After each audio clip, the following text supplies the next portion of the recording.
Are you a planner? Can you make invitations? Can you talk to a crowd? Do you like going to parties? I hope you answered yes to at least one of these questions because these are just some of the things that you will be doing as an event coordinator.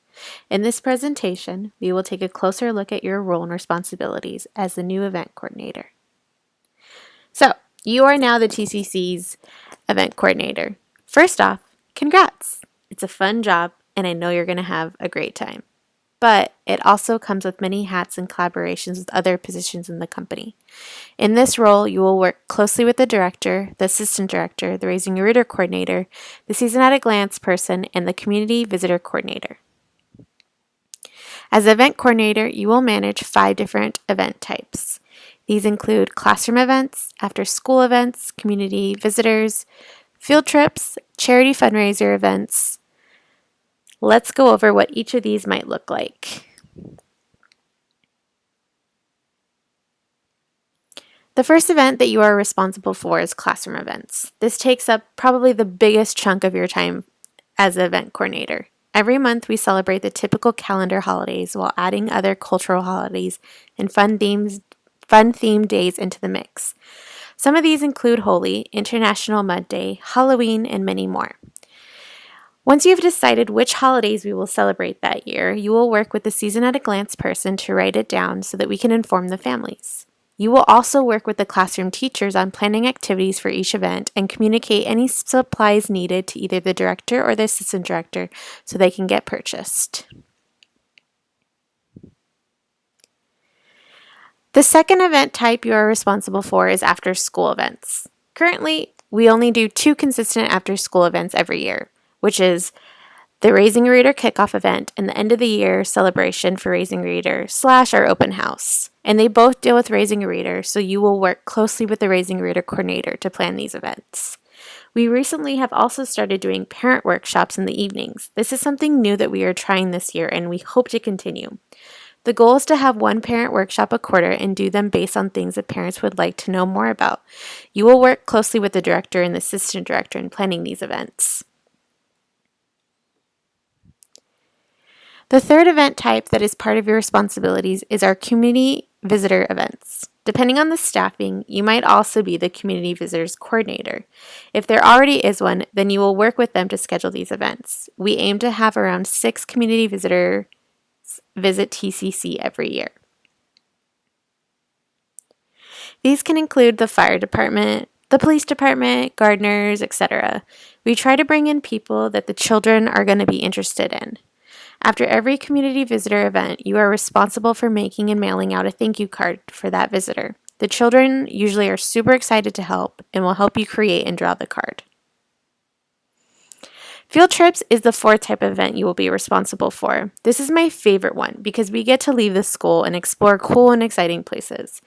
We do 6 field trips total every year, 2 school-wide, 2 for the preschool-aged children, and then 2 bus trips for the older preschool children.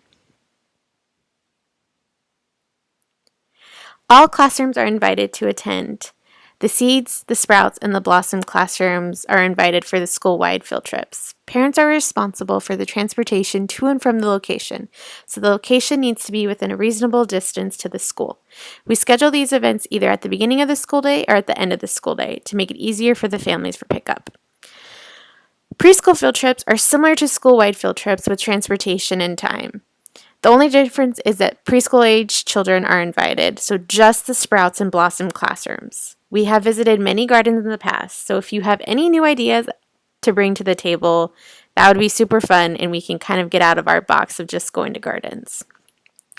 The last 2 field trips are bus field trips for the Blossom classroom only, so our 3 and up aged children. The children love riding the bus and it's probably their favorite part of the entire field trip, more so than the actual destination of the field trip.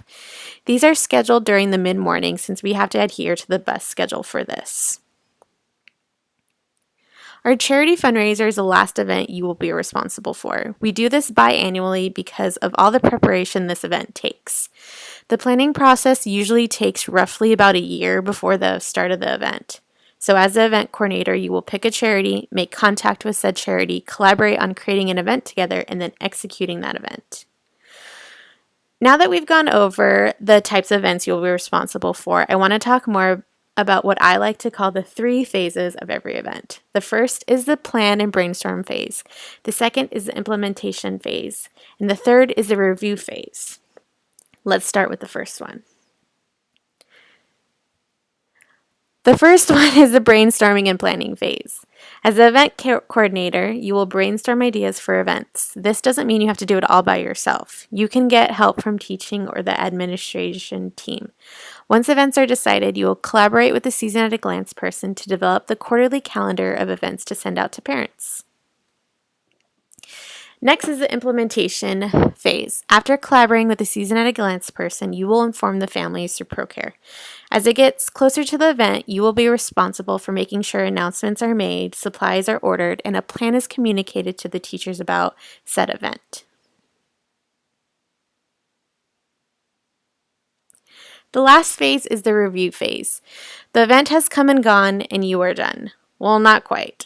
The final phase is to evaluate how the event went. Here you will communicate with the teaching and administration team about what went right, what went wrong, and any possible adjustments needed for next time.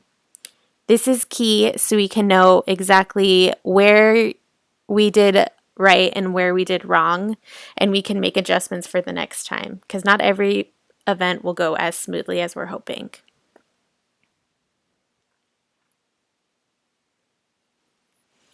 So this was kind of a lot of information to throw at you. Don't worry, all of it is documented in our OneDrive folder located in Microsoft 365. The event coordinator has a folder with all the information that we've talked about today and even more detailed notes about each event that you will be in charge of.